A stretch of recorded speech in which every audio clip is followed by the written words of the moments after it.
Hi, my name's Joe Bear Jr. with First Integrity Mortgage, and I'm the Chief Yes Strategist and CEO. And today we have a returning special guest, my father, who is the founder of First Integrity. And Dad, do you want to introduce yourself? Or Yeah, I'm Joseph Sr., happy to be the father of Joseph Jr. and grandfather of Joseph III. yeah. So it doesn't get much better than that. Uh, the Obviously the pinnacle of my career felt was First Integrity, and there was a lot of time before that where I had to learn the business and learn how to communicate with people. Yeah. And so I started in my father's company, which was a real estate company that he Okay. owned. And it was Armbruster. That name doesn't even exist anymore today, I don't believe. Right. But so I got a call from a lady who was quasi frantic. Okay. And she said, And this was when you were early 20s, just I started out as a real estate I agent. was 22 Right. Okay. and just married and thought I knew it all because I grew up in my father's business, but there's a difference of growing up in it than actually doing it. Absolutely. And so she calls up and she was quasi frantic, as I said. And she said, I need help and no one will help me. And I said, well, kind of tell me what your problem is. She said, I'm a woman.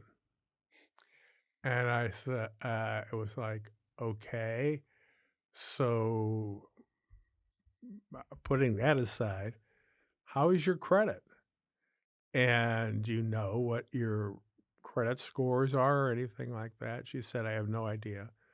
But all my bills are paid early, and the latest it is on time. I've never missed a payment on anything in my life because my family's whole uh, living is based on me. Right. And I said, okay. So again, tell me what the problem is. Right. You're just like, I still don't see the problem. I don't understand what. Well, I'm right out of college. Right. Yeah. I'm living in a different, a parallel universe, so to speak. Right. And so she said, well, every time I go to a realtor, they refuse to work with me.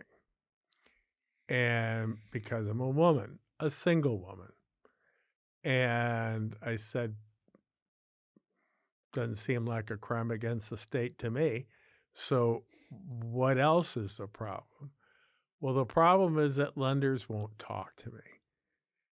And I said, well, that doesn't seem right.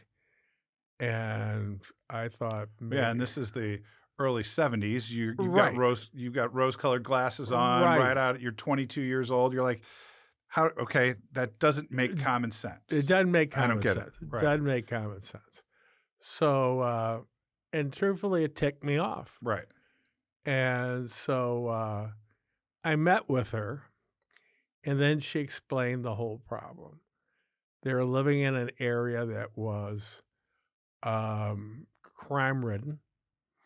They were in a two-family flat.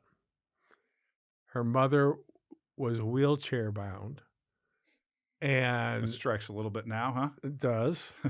Everything has a full circle. Yes, it does. And so anyway, she said, when I leave for work and my brother, Alan, who goes to school, she's left there alone until one of us come back.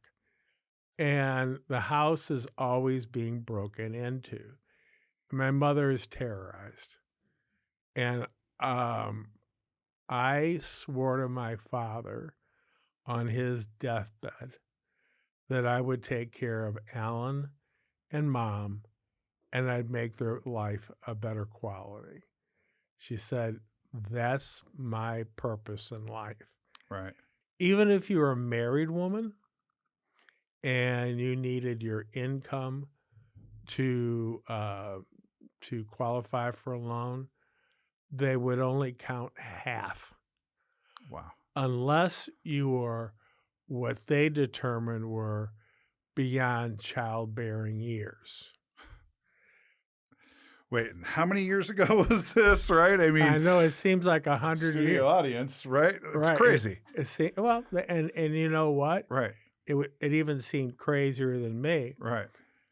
Was walking in another office, uh, company office, Right. and they had heard about me on my quest, and they all stood there laughing at me and saying, "W- "You will never get this done. Right. It's you're beating your head against a wall." And for those of you that don't know my father, He- that I guarantee where he's going with this is that just made him only that much more determined it- to find a way. don't ever tell me I can't ever do something. Right. So we met and talked, and I said, "Okay, the first thing we have to do is find you a house. Then we have to go to lenders, and I do business with various lenders, and we'll go to them, and surely they have to see why this is a good idea." Mm. And I have to tell you, she was probably an old lady to me, like 35. And I hope my wife is watching this, your that's daughter-in-law. right. That's Oh, right. right. And she was in childbearing years, Right. so she had a second strike. And so we're talking about all this, and I said, "You know, I can't let this stand. Uh, this isn't fair." And she said, "I know, and it hurts a lot." I can only, I can't imagine. I went to my How many different banks did you go to try and I get? went to 4. Okay. One, my uncle was a vice president in, but they're all first 3 were the top lenders in St. Louis. They knew me, I knew them, and I got acquainted with how they viewed me when I brought her to this savings and loan, and we sat down with the loan officer, and it was like, "Well, what can I do for you?" She said, "Well, I want to buy a house." So he's writing down the information, and he said, "What other income do you have coming in? Are you married?" "No." "Okay, so this is your total income." And I said, "And it covers the loan. There's no problem with that."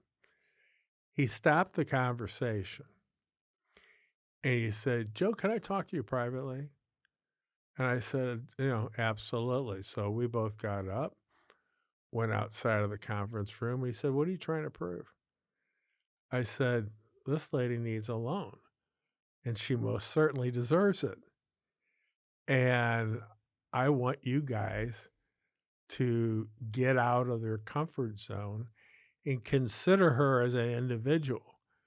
Because at that time, there were no regulations. It was history that determined the way things were. Right. So he said, "Joe, I can't do that. We're not going to do this. I'm telling you right now, this lady's not getting a loan."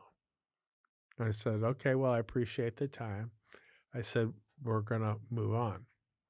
So we told her and said, "Well, you were right and they're wrong. So we're going to go to another institution." So same result, same result. And I was like, I have got to get this, you know, you know, You woman were in on a a mission home. now. I was on a mission, Right. and she was begging me, "Don't drop me. Don't give up on me." And I said, "I'm not going to do that." So what we did was there was a little institution owned by two brothers. I went from the top to a very, very small institution, and made the appointment. I came in with her, and we sat down, and he was the president of the institution, and he said, "How can I help you?" I said, "This lady needs a loan." And he said, "Well, what is the issue?" I said, "There's not really an issue, except that she is single, and she's been told that she cannot get a loan in St. Louis because she's a single female." And he said, "That's right." I said, "It's not right." And I said, I'm going to shut up now, and I'm going to let her tell you her story. So she started saying about her mother, about her brother who was getting involved in gangs, and that she had to get her mother moved so her brother wouldn't get involved in a gang, and she could stop the terrorization of her mother. Um, and he looked and he thought, he said, "Well, we don't do those loans." And then she said to him, the stake in the heart. She Yeah, this said, is I promised my father on his deathbed that I would get my mother out of this situation, and that she would have a home that she wasn't afraid to go to. And then I'm sitting there in utter awe of how heroic she was. She wasn't going to stand by no. And it was a humbling experience for me. And so he listened to her, and he got up from behind his desk, and he sat on the front of the desk, right in front of her face. And then he started quizzing her. He said, "Let me ask you something. You don't want babies?" Can you imagine that question being asked today? Oh, yeah. There's a lot of things though that are different about this story in the 70s than they would be now in 2020s. So, Absolutely. but yeah, I couldn't even fathom, "Hey, are you going to have kids?" Cuz Yeah. that's going to cost us. So, She said, "I'm here to get her in a house, get her alone, and I don't even care if I ever meet a man, and I don't care if I ever have a child." He said, "Okay, that's unusual."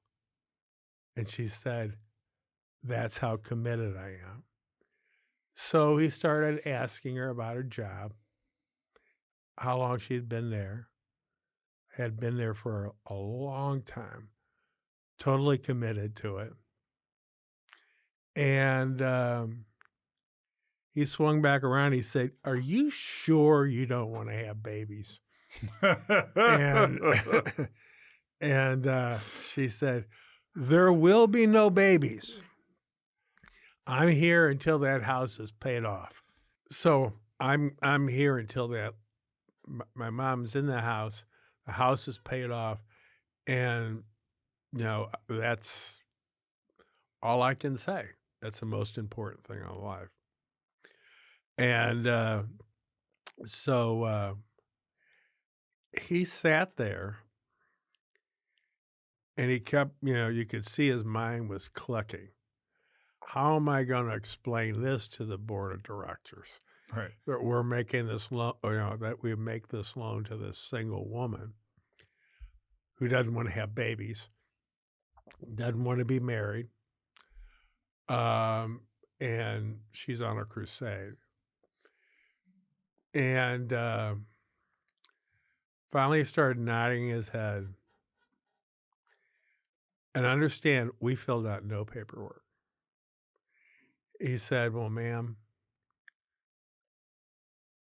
you got your loan." And you can look at it many ways. I looked at her as a heroine. So he said, "Now, I will have to have you fill out an application, but you've got your loan." Wow. I mean, with that, I think we just practically, if not teared up. Right. And Well, yeah, I mean, she'd been rejected over and over and over, and she finally got you to listen to her and take up her cause and fight for her on her yes. alongside her as well. Well, yes, that was my job. And so to make a longer story shorter, we she closed on her home, and she invited your mother and I over for dinner, and with her mother and her brother, and we had a lovely time. And she said, "Joe Beer, I'll never forget you." And uh, it was, I will never forget that period in my life. Yeah. It taught me two things. It taught me that you don't give up. You fight, fight, fight. And that has been a bedrock of my belief in business. And my thrill was going back into that other office in the company and saying, "You know that lady who was never going to get that loan? We're closing next week. Yeah. I just want you all to know that if you ever talk to her, you passed up on a really, truly remarkable woman." Yeah. And that really is the full story. Right. And one I'll never forget. Yeah. Well, and I'm sure she didn't either. And I just think it's cool because, you know, when I was younger hearing that story, it was always, listen, I didn't do it to like strike some cause. I did it because it was the right thing to do. Correct. And doing the right thing is hard for people. And it's not always the path that people take. And it's one of my favorite stories about you. I mean, and it speaks to your character. And I mean, it ties into the way the company operates. Absolutely. First integrity. And I used to tell it to my loan officers.